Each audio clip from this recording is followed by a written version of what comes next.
I গেলাম রে। কি আছে না তোর?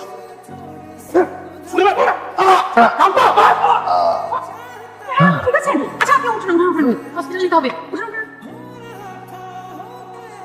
আপা আপনাদেরকে অসংখ্য ধন্যবাদ। আপনারা আজকে না থাকলে যে কি হতো, স্যার ম্যাডামকে খবর দিয়েছে, ওনারা অন দা ওয়ে আসতেছে, আপনারা থাকেন। থাকার তো দরকার নেই, আপনি এখানে থাকেন, আমরা এখন যাই।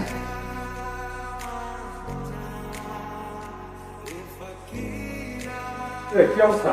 আসলে আমার মনে হচ্ছে মানুষের মন খুব অদ্ভুত। সাথে আমি দেখার কথা আসলে বুঝতে পারছি না। গোলগাল মুখ, টানা টানা চোখ, আমাকে করে করে সে হাসপাতালের দিকে যাচ্ছে। মানুষটা আমাকে এত মায়া, তুই না দেখতেও বুঝতে পারবি না। বুঝতে পারছি। খোঁজ খবর পেলে কিছু? এটা না হচ্ছে রিমি, ও এখানে একটা রেস্টুরেন্টে কাজ করে, একটা হোস্টেলে থাকে। ওর একটা ছোট ভাই আছে, চাচার আড়তে থেকে পড়াশোনা করে, এই আর কি। আমি মেয়েটার সাথে দেখা করতে চাই। ঠিক আছে, আমি তোকে অ্যাড্রেসটা টেক্সট করে দিব, না চলে যাস। তাই একটু বলবি, আমি জানি এই ব্যাপারে কিছু না জানি। আচ্ছা ঠিক আছে। স্যার আসসালামু আলাইকুম স্যার। স্যার আমি ম্যানেজার মাসুদ স্যার। শহীদ স্যার আমাকে সব বলছে। স্যার আপনি বসুন, আমি রিমিকে ডেকে দিচ্ছি। আমি কি আপনাদের পিছিয়ে দিতে পারি? শিওর স্যার, চলো ডেকে নিয়ে আসি। চল চলতে দিলাম। না না, সমস্যা নেই, কিন্তু আপনি কিচেনে কিছু বলবেন? আমরা কি বাহিরে কথা বলতে পারি? জি একটু কথা বলেছি। আমাকে চিনতে পেরেছেন তখন? জি স্যার, চিনতে পেরেছি। আপনি এখন সুস্থ আছেন? হ্যাঁ সত্যি। আসলে সেদিন আপনি না করলে কি যে হতো। ধন্যবাদ। আপনার সাথে কি বাইরে কোথাও একটা কথা শুনবো? স্যার কোনো দরকার ছিল? না, এমনিতেই। আসলে আমাদের তো মানে লাঞ্চ আওয়ারে অনেক প্রেশার থাকে, আর আমি চলে গেলে আসলে ওরা সবাই বিপদে পড়ে যাবে, সম্ভব না। তাহলে আমি আপনাদের ম্যানেজারের সাথে কথা বলে আপনার জন্য রবিবারের ফ্রি ব্যবস্থা করি। আমরা রবিবার একসাথে লাঞ্চ করি। স্যার আমি আপনাকে কিছু কথা বলি, কিছু মনে করবেন না। স্যার সেদিন আমি যা করেছি আমি তো মানবিক দায়িত্ব থেকে করেছি। স্যার আমি নার্সিং স্টুডেন্ট ছিলাম। স্যার একটা বিষয়, আমি কিন্তু কোনো প্রতিদানের জন্য কিছু করিনি, সেটা আশাও করছি না। আমার জন্য আপনার কিছু করতে হবে না। প্রতিদানেও কিছু দিতে চাচ্ছি না। আচ্ছা ঠিক আছে, যদি আপনার সমস্যা থাকে তাহলে এটাও ভালো। তাহলে আমাদের রবিবার দেখা হচ্ছে না। আসলে আমি চাচ্ছিলাম যে আপনার সাথে কিছু কথা বলতে, তাহলে আমার ভালো লাগতো। স্যার আপনার যদি অন্য কোনো কথা থাকে, ম্যানেজারের সাথে কথা বলে টাইম ম্যানেজ করছি। Thank you. আসি স্যার।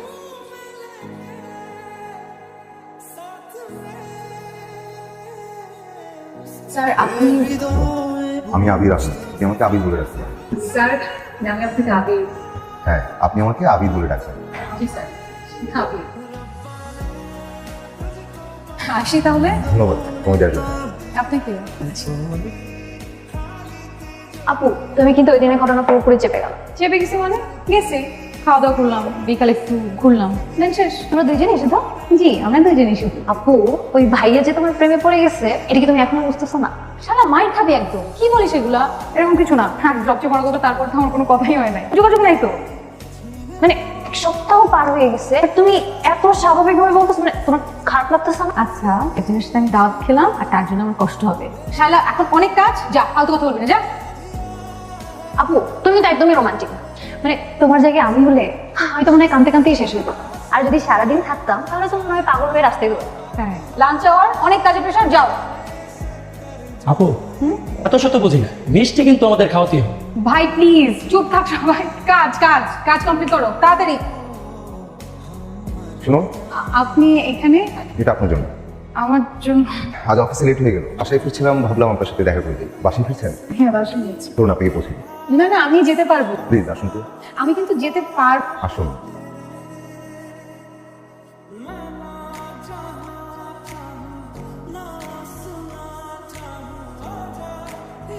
মা, খাবার কেমন হচ্ছে?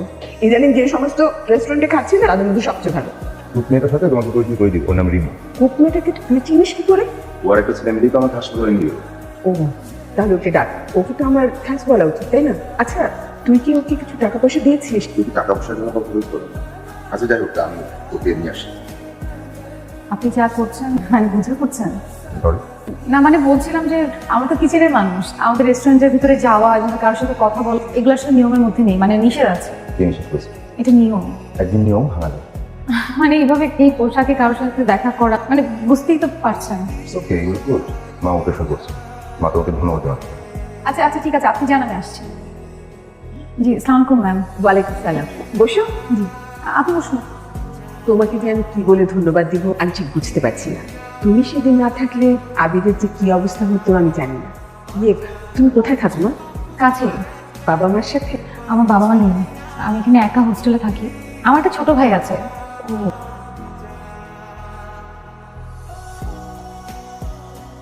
ইয়ে মা, তোমার রান্না কিন্তু খুব ভালো। Thank you ma'am, thank you so much.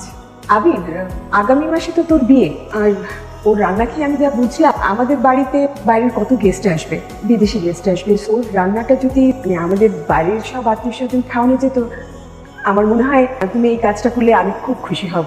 আগামী মাসে স্যারের বিয়ে? হ্যাঁ, কেন আমি তোমাকে বলিনি? তুমি তাহলে আমার আগামী মাসে 6 তারিখে উঠবি, 5 দিনের ছুটি নিয়ে নাও, আর তখন তুমি আমার বাড়িতেই থাকবে। এই রেস্টুরেন্টের পুরো কিচেনের দায়িত্বটা আসলে আমার, আমি চাইলেও আসলে ছুটি নিতে পারবো না। আবি, তুই ওদের ম্যানেজারের সাথে কথা বল না, আর বলিস যে এটা হচ্ছে আমাদের একটা পারিবারিক অনুষ্ঠান, আমার কিন্তু রিমিকে লাগবে, তুমি তৈরি হয়ে নাও। জি, আমি চেষ্টা করছি। তোমাকে কিন্তু একটা স্মার্ট অ্যামাউন্ট দেবো আমি।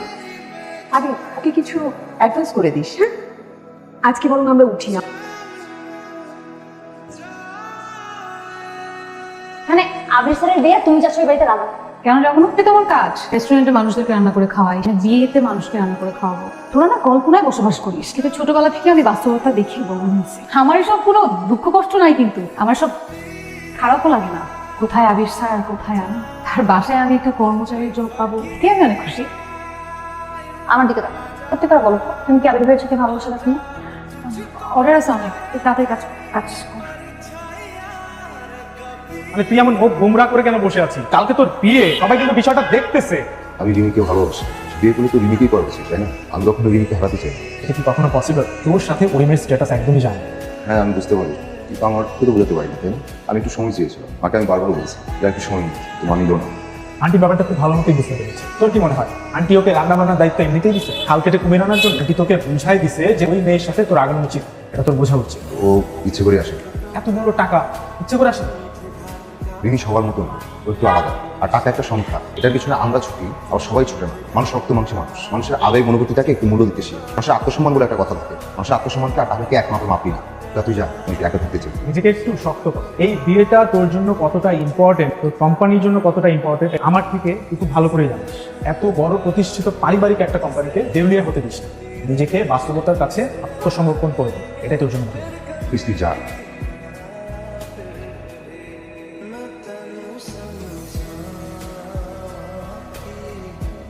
আবিরের বিয়েটা হয়ে যায়, এরপর লম্বা একটা সময় কেটে গেছে। রিমি এখন নিজেই নারী উদ্যোক্তা, পার্টনারশিপে ছোট একটা রেস্টুরেন্ট শুরু করেছে। খুব ছোট, তাও নিজের তো। ওর স্বপ্নটা সত্যি হয়ে এসেছে। আসলে সময় আস্তে আস্তে সবকিছু ঠিক করে দেয়। ও এখন শক্তিশালী, স্বাবলম্বী একজন নারী। জীবন সংগ্রামটা সহজ হয়ে এলেও দায়িত্বটা বেশ বেড়েছে। রিমি এখন ভালো আছে, আবিরের ব্যবসাটাও ঘুরে দাঁড়িয়েছে, নিজেও বেশ ভালো আছে। তারপরও ক্লান্ত সন্ধ্যাগুলোতে ও মাঝে মাঝে থমকে দাঁড়ায়। সফলতা আর পূর্ণতার মাঝেও যেন এক শূন্যতা। তো সেই অপূর্ণ ভালোবাসাটাই রেখে গেছে আর চাপা কষ্টগুলোকে, যেন দায়িত্ব, ব্যস্ততা, সীমাহীন সময়ের স্রোতে ভারাসতে সেই বুক চাপা কষ্ট মাঝে ফিরে আসে সুন্দর কিছু স্মৃতিকে সাথে নিয়ে।